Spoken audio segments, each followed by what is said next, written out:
madaxweynaha xisbiga dalka hay'ad kulmiye degmada Garadeg ayaa si mug leh u taageeray heshiiska ay xukuumadda Jamhuuriyadda Soomaaliland la gashay dowladda Imaaraadka isla markaana ku saabsan saldhigga militari ee dowladda Imaaraadka ka dhisanayso magaalo xeebeedka Berbera sidoo kale soo dhaweeyay fadhiga wadajirka ee ay labada gole ansixiyeen isla markaana ku meelmariyeen heshiiskan iyagoo haweenweynaha degmada Garadeg ee xisbiga dalka hay'ad kulmiye si weyn u taageeray waxqabadka uu xukuumadda guddoonka iyo madaxweyne Axmed Maxamed Sinaayo ay ka filisay dalka ugu horreynna waxa halka ka hadlay gudoomiyaha garabka haweenka Khadija Cabdi waxay tiri sida tan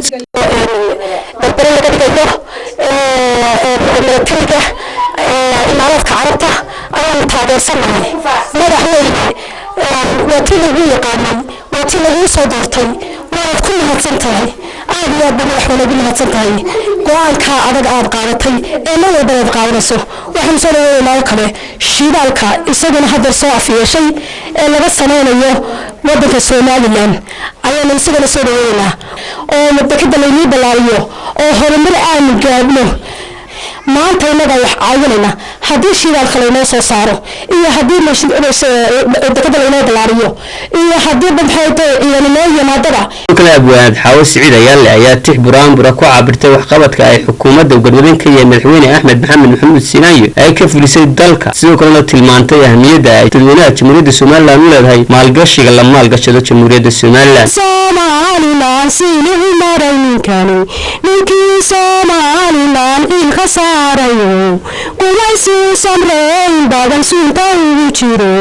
dhammaan sidii iyo laabtu ku sidayn badan sidii doonu la helayo salku dhigay cadaa ku soo siiyayo caalamka la siinay cadaaladu siinay sharciga suuban buu maray alla sarreeyana itiraafka ku siin aqli saliili xuduuda muu samayn ninkaasi laaya doonay waxbaa ka siiya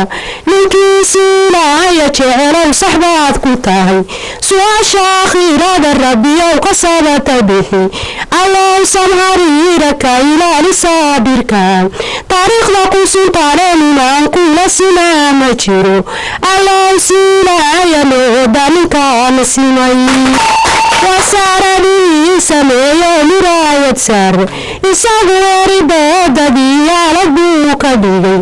askarta garoomada u saaro siraadiyeen Soomaaliland oo dhan lamigii ayuu ka siinay haweenweynaha xisbiga dalka hay'ad kulmiye degmada Garadeg ayaa si midaysan u taageeray heshiiska ay xukuumadda Jamhuuriyadda Soomaaliland la gashay dowladda Imaaraadka isla markaana soo dhaweeyay fadhiga wadajirka ay labada gole ku meelmariyeen isla markaana ku ansixiyeen heshiiskan waa madax sare ee baahinta qaranka Jamhuuriyadda Soomaaliland Garadeg